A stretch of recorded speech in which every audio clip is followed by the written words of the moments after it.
Joe Barcoat is joining me in studio, and he's here to talk about the cannabis march that is set to march through the Cape Town CBD on the 9th of May. Now, around last year this time, Joe, you tell me that it was 5,000 people, around approximately between 5,000 and 6,000 people who marched through the CBD, and this year you anticipate twice as many. Exactly. So tell us, why are you marching?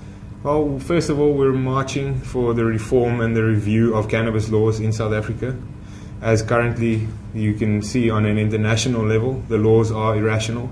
We're still a state that says cannabis has zero medicinal value, but it's been proven to have medicinal value, even if you just look at lighter symptoms like pain and inflammation.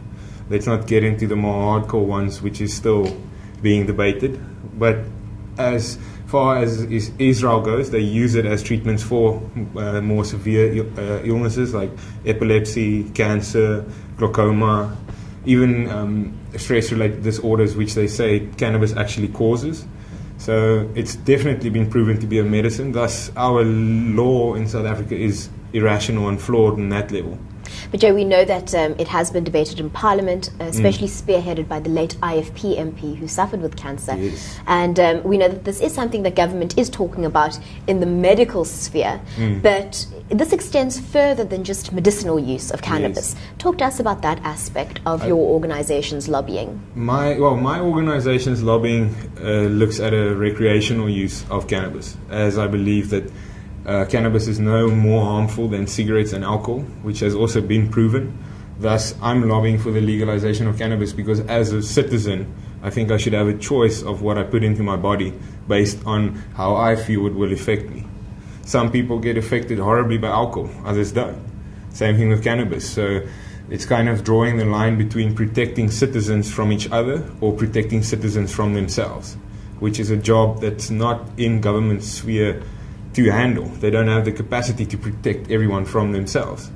So that's why I'm lobbying for the reform on a recreational style as well. But beyond medicinal and recreational, industrial. For South Africa, the industrial uses of hemp, which is a cannabis or part of the cannabis family, but it does not contain enough of the psychoactive component to make you high. This hemp can be used to make textiles stronger than cotton. You can produce hempcrete, which is like a concrete. You can build homes that actually breathe. And in a South African context, that would be growing clothing, growing homes, growing food, creating an industry from the base level all the way to the top where it's being sold at retail. So. And as I understand it, the way that we see police and government dealing with crops of the plant at the moment is to literally fly over with helicopters and spraying it with glyphosate poisons, which long-term runoff is horrible.